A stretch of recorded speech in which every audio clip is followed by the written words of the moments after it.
Hey everybody, it's Tripl-L coming in to talk about Elaina, Wondering Witch, the final 3 episodes. What I want to start with saying is that ultimately I am very happy with Elaina.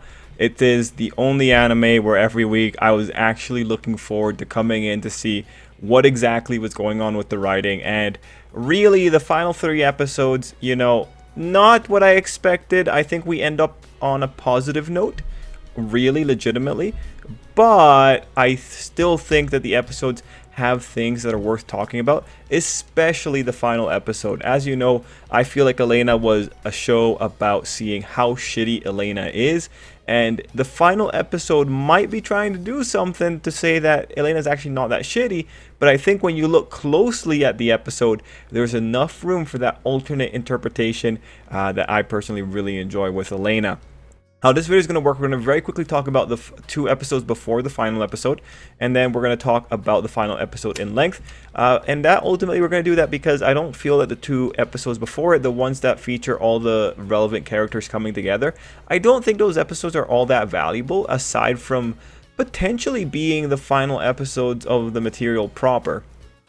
And so we'll talk about them. Those episodes, because Elena's being the victim in that one, or in those ones, she ends up, whenever Elena's victimized, we end up seeing more about the world around her than her herself, although there are still some interesting notes. Anyhoosers, let's begin with a general note. That being, I think really episode 12 maybe came before 10 and 11, and in general, I am kind of questioning the continuity of the episodes because of something that Violent Elaina says. I think she said that she had lost energy she had lost the energy, so she couldn't fix her hair, and she makes it sound like she went from the clock town to the doll town, which is kind of interesting in terms of the continuity there. Also, when you look at episode 12 directly calls back to the situation that occurred in the town where Elaina went back in time. We're going to call it Clock Town. When you look at the fact that that episode is the one that calls back to episode 9 the most, it really does make it feel like maybe the animators took the episode 12 content and moved it to the end, because episode 12 does serve as a kind of good finale for the series, because it does kind of reflect on Elena's journey so far. Episode 10 and 11, though, you can see the finale aspect of them because they have the relevant characters coming together in one town. It is really interesting, and I am kind of curious to look at the original material and see if they actually did move the timeline here. Anyway, when it comes to the team-up episodes, the biggest thing that I can say in terms of writing, it's kind of funny that characters that got caught and put in jail for their crimes, it's funny that they would come out of jail and immediately go back to what they were doing. Now, if it wasn't Elaina, I would have criticized that as stupid. But Elaina specifically, the premises work by the idea of weird towns, like a town where no one lies, a town that's separated by a giant wall, that kind of stuff, right? Because of that setup, because of that fairy tale-like execution, a town where there is a group of thieves that never learns their lessons and target mages, I don't think that's such a hard sell in general. Other things that I really liked for that episode, I think one of my favorite things with Elaina from episode 11 was that the boss saw Elaina, thought she was stupid enough to open the box, and then Elaina goes and does that, right? I really do appreciate when they're being very honest with how stupid Elaina is. That was very neat, appreciated. One of my favorite moments in the anime altogether. I love that Elena's stupidity is actually counted upon by villains. That really makes me feel so much better about the character. Another thing for that episode is that in that episode we also got to see the actual justification for why Saya's sister left her. Now, I am going to say I understand what the teacher was saying, trial by fire. That doesn't change my opinions on the witches being toxic. That was a relatively toxic thing to do. I think if you're going to have this girl leave Saya to go back to her homeland so that this very English-looking teacher can start teaching her sister, sorry, I must say Saya, but, start teaching Saya's sister stuff, and Saya can, grow on her own. I understand the mentality behind that, but what does that prevent anyone from telling their sister, hey, I'm going home because, teacher is calling for me. So I hope to see you soon. Is there any reason we shouldn't have those kind of like even strip away the communication, strip away the loving aspect of it, because we know that Saya's sister has a little bit of a complex. Strip away the loving aspect and just say like, hey, this is why I'm going home. Hope to see you soon. Don't make it overly emotional. Are we missing the basics of communication? Of course we are. It's anime. Anime gets its drama from lacking basic communication, and this is prevalent in almost every series.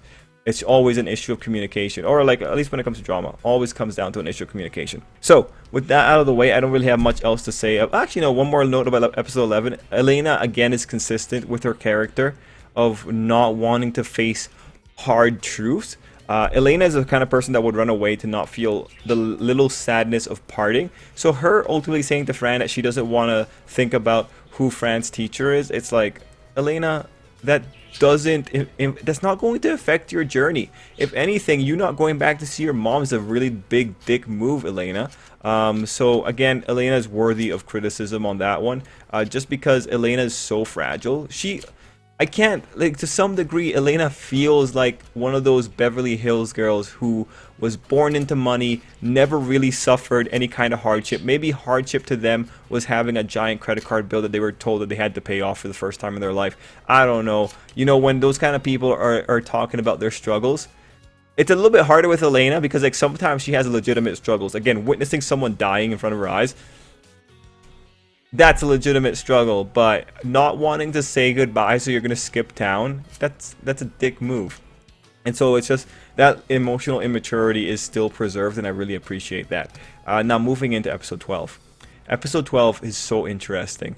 So episode 12 is premised as this place where your wishes come true. At the beginning, Elaina says that this place, it's not answering her wish. It's recollecting everything about her. And then by the end of the episode, we have Elaina saying like, oh yeah, maybe on the deep down inside, I wanted to meet more of you. I wondered how my journey would have went if I made different choices. I do like that they brought the choices rhetoric, because I do think choices come into journeys really well. So I appreciate that. But, when I look at the episode, I can't help but wonder, is there something more going on in the episode? And in truth, I do think the episode gives us enough ammunition to actually make a case for why this is bad, or for why this isn't as nice as it looks on first glance. On first glance, this is a very back-patty episode. It's an episode that essentially tells Elaina that she's right. It's essentially an episode that tells Elaina that, hey, don't worry, you're doing just fine. When Elena's talking about her wish at the end being meeting people who made different choices, I don't think that's what Elaina actually wanted.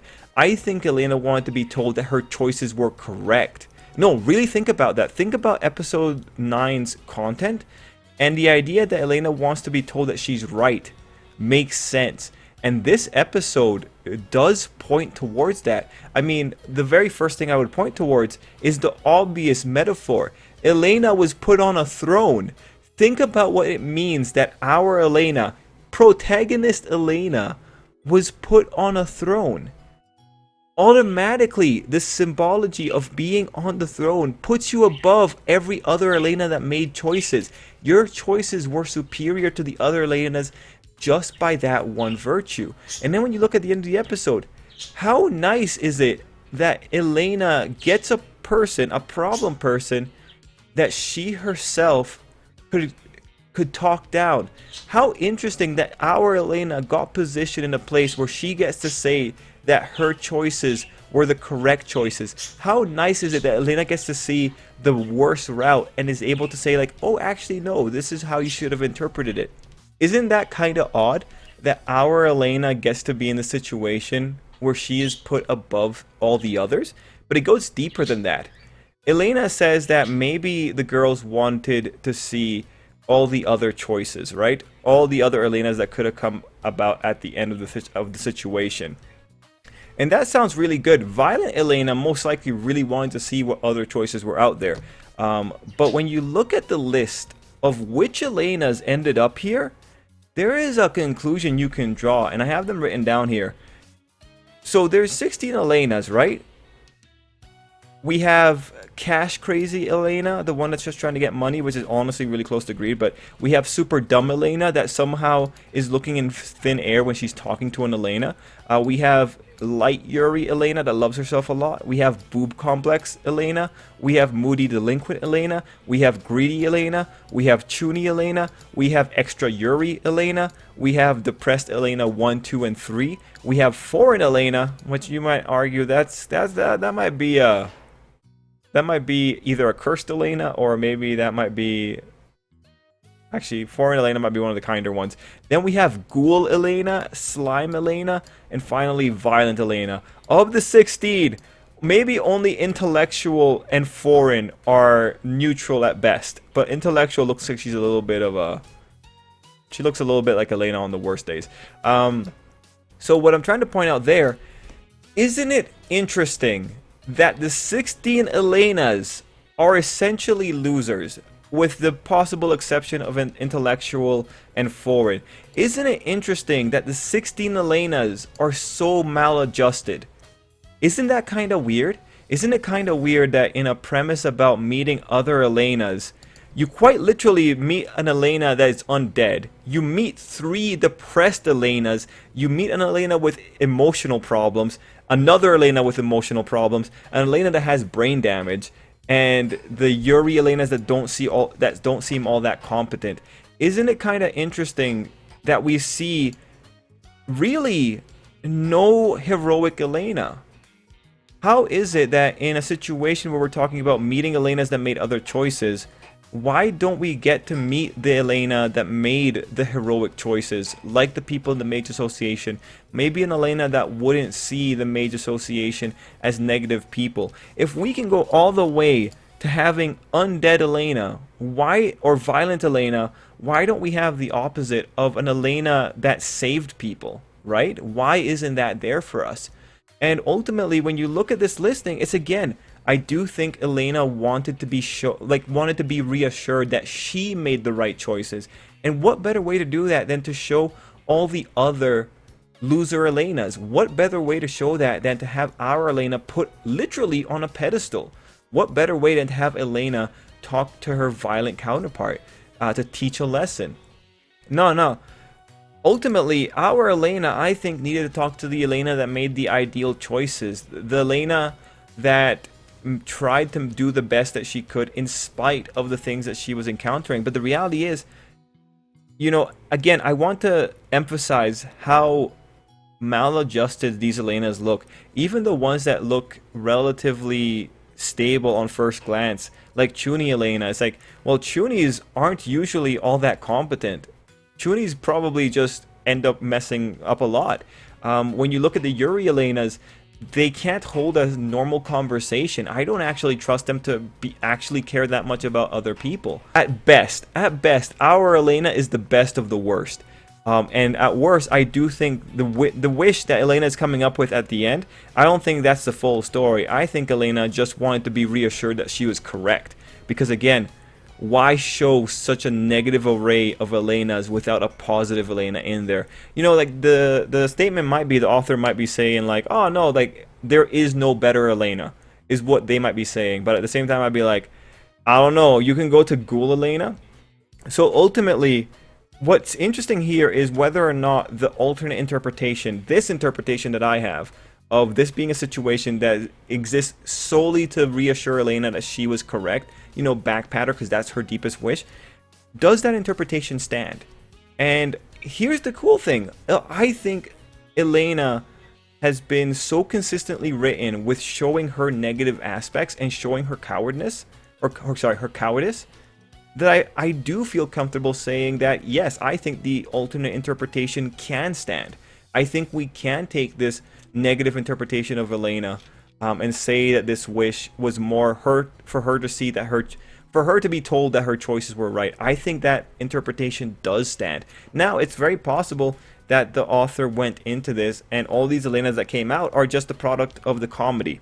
They didn't think to make a heroic Elaina because maybe it didn't occur to them.